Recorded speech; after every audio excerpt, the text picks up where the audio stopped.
Wise and otherwise या पुस्तकातील 6वी कथा म्हाताऱ्याकडून मिळालेला ज्ञानाचा वसा. ओरिसा हे राज्य सुंदर घनदाट जंगलांसाठी आणि चिल्का सरोवरासाठी प्रसिद्ध आहे. त्याचप्रमाणे तेथील मंदिरेसुद्धा प्रसिद्ध आहेत. प्राचीन भारतीय वास्तुशिल्पांचा अप्रतिम नमुना म्हणजे पुरीचे जगन्नाथ मंदिर आणि कोणार्कचे सूर्य मंदिर. माझा एक तत्वावर दृढ विश्वास आहे. ते तत्व म्हणजे आमची कंपनी कोणत्याही प्रदेशात एक डेव्हलपमेंट सेंटर उघडते तेव्हा त्याचबरोबर आमच्या इन्फोसिस फाउंडेशनचे कार्यसुद्धा त्या भागात तात्काळ सुरू झालेच पाहिजे. याच कारणाने आमच्या फाउंडेशनचे कार्य ओरिसामध्ये सुरू झाले. ओरिसा राज्यात प्रचंड गरिबी आहे व त्या भागात सुमारे 13,500 बिनसरकारी संस्था गरिबांतील गरिबीची मदत करण्यासाठी कार्यरत आहेत. ओरिसा राज्यात बरेच आदिवासी आहेत. सर्व आदिवासी वस्त्या घनदाट जंगलातील दुर्गम भागात आहेत. त्यांच्या स्त्रिया गडद रंगाच्या साड्या परिधान करतात. पोपटी, गडद पिवळ्या, गडद लाल आणि काळ्याभोर केसांचा आंबाडा घालून त्यात फुले माळतात. ओरिसाच्या जंगलातून प्रवास करत असताना या स्त्रिया दृष्टीस पडणं हा एक सुखद अनुभव असतो. एकदा मी कलाहंडीला निघाले होते.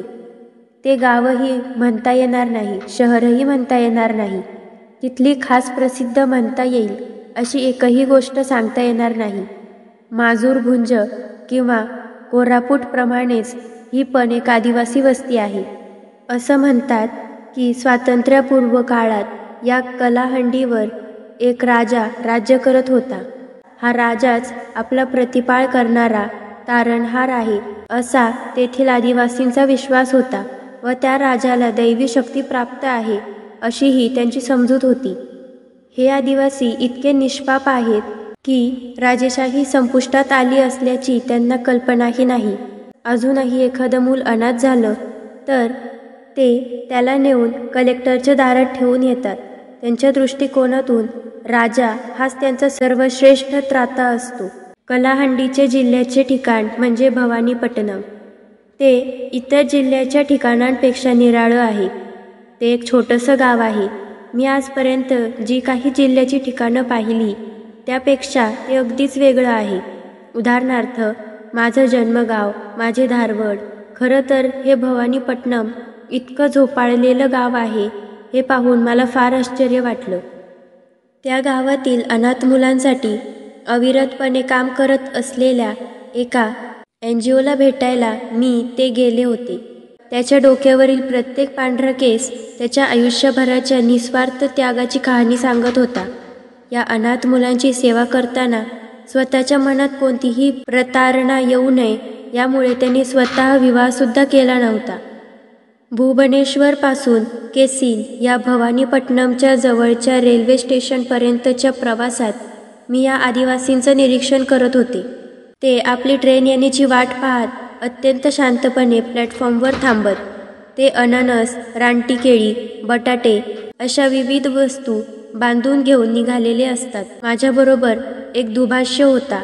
कोणत्याही भागातील तळागाळातील लोकांमध्ये जाऊन काम करायचं तर त्या भागातील लोकांची भाषा येणं अत्यंत महत्त्वाचं असतं. या आदिवासींविषयी माझ्या मनात हजारो प्रश्न उमटले होते. संस्कृतीविषयी त्यांच्या काय कल्पना होत्या, त्यांची जीवनपद्धती कशी होती इत्यादी. हे आदिवासी नेहमी घोळक्यानेच राहतात असं मला सांगण्यात आलं होतं. आपण सुसंस्कृत लोक रूढी परंपराचा आणि रीतिरिवाजांचा जसा बाऊ करतो तसा हे लोक करत नाहीत. त्यांचं वागणं सरळ साधं असतं. सर्वात महत्त्वाची गोष्ट म्हणजे खाजगी मालमत्तेची संकल्पना त्यांच्यात जवळजवळ आढळतच नाही. या लोकांची जवळून ओळख करून घेण्याची मला तीव्र इच्छा होती. त्या लोकांना कोणत्या तरी मार्गाने काहीतरी मदत करावी व त्यांच्याबरोबर त्यांच्या वैयक्तिक आयुष्यात ढवळाढवळ करू नये, त्यांची स्वतःची ओळख हरवली जाऊ नये हा माझा उद्देश होता. या लोकांची गाठ घेण्यासाठी मला किमान 2 मैल चालावं लागेल असं मला माझ्या दुभाष्यानं सांगितलं. त्यांच्या छोट्या घरांपर्यंत पोहोचायला गाडीचा रस्ताच नव्हता. मी तयार झाले. बराच वेळ चालल्यावर अखेर एक गाव लागलं. मला एक स्त्री भेटली. मला तिच्या वयाचा काही अंदाज करता येईना. तिच्या तोंडाची बोलीभाषा जरा वेगळीच होती. त्यामुळे आमच्या दुभाषाला तिचं बोलणं मला समजून सांगण्यास जरा कष्टच पडत होते. ती स्त्री काळी सावळी काळ्याभोर केसांची होती. ती सहज 70 वर्षाची असेल, पण तिच्या डोक्याचा एकही केस पांढरा नव्हता. तिने केसांना रंग वगैरे लावलेला असण्याचा प्रश्नच नव्हता. मग तिचं गुपित तरी काय असावं? त्या दुभाष्यालाही काही सांगता येईना. पण हे गुपित तिचं एकटीचंच नव्हे, तर त्या वस्तीतील प्रत्येकाच माणसाचं होतं. कारण त्यांच्यापैकी कुणाचाही एकसुद्धा केस पांढरा नव्हता. त्यानंतर मला एक म्हातारा माणूस भेटला. मी म्हातारा म्हणते आहे खरी, पण त्याचं सुद्धा वय नक्की किती असावं ते सांगणं फार कठीण होतं.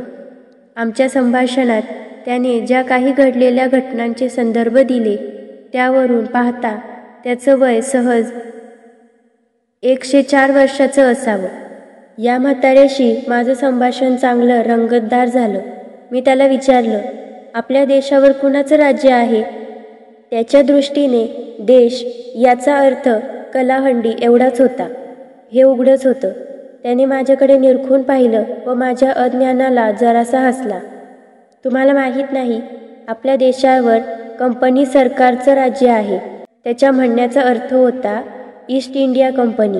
भारताला स्वातंत्र्य मिळालं आहे याची त्या म्हाताऱ्याला कल्पना नव्हती. मग मी त्याला काही रुपयांच्या नोटा दाखवल्या व त्यांच्यावरील अशोक चक्र दाखवलं. पण त्याच्यावर काहीच प्रभाव पडला नाही.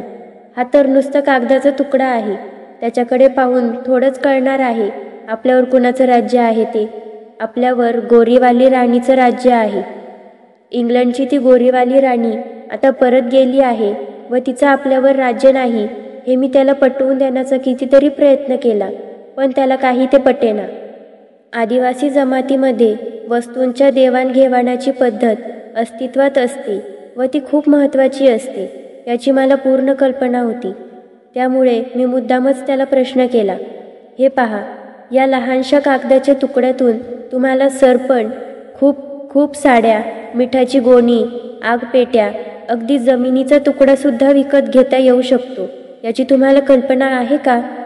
त्यावर त्याने दया आल्यासारख्या थाटात माझ्याकडे पाहिले आणि म्हणाला, या कागदाच्या तुकड्यासाठी तुम्ही लोक आपापसात भांडता. वाडवडिलांना ठेवलेल्या जमिनी सोडून दुसरीकडे जाता. आपलं हे जंगल सोडून शहरात जाता. त्या कागदाच्या तुकड्याशिवाय आम्ही इथे इतकी वर्ष जगलोच ना. आमचे वाडवडीलसुद्धा जगले. आम्ही देवाची लेकरे. या कागदाशिवाय इथे पिढ्यानपिढ्या सुखाने राहत आहोत. ही देवभूमी आहे. ही जमीन कोणाच्याच मालकीची नाही. इथली कोणतीही नदी आम्ही बनवलेली नाही. कोणताही पर्वत आम्ही बनवलेला नाही. वारा आमची आज्ञा पाळत नाही. पाऊस कोसळण्याआधी आमची परवानगी विचारत नाही. या तर देवाच्या देणग्या. या भूमीची खरेदी विक्री आम्ही कोण करणार? मला हेच तुमचं समजत नाही. जर इथलं काहीच तुमच्या मालकीचं नाही, तर मग हे देवाणघेवाणीचे व्यवहार तुम्ही कशाच्या जोरावर करता? तुमच्या या लहानशा कागदाच्या तुकड्यामुळे आमच्या आयुष्यात फार मोठी उलथापालथ घडेल. त्याला कोणत्या शब्दात उत्तर द्यावं ते काही मला समजेना. त्या क्षणापूर्वीपर्यंत माझी अशीच समजूत होती की माझं ज्ञान त्याच्याहून जास्त आहे. चलनवाढ आणि घट, राजकीय पक्ष या सगळ्या गोष्टी आपण जाणतो. बिल गेट्स कोण आणि बिल क्लिंटन कोण हे आपल्याला नीट माहीत आहे. इथे या माणसाला या सगळ्या कशाचीही माहिती नव्हती, पण त्याहीपेक्षा सखोल आणि चिरंतन असं सत्य तो जाणत होता. भूमी, पर्वतराजी आणि वाऱ्यावर कोणाची मालकी नसते हे त्याला माहीत होतं. मग जास्त सुसंस्कृत कोण?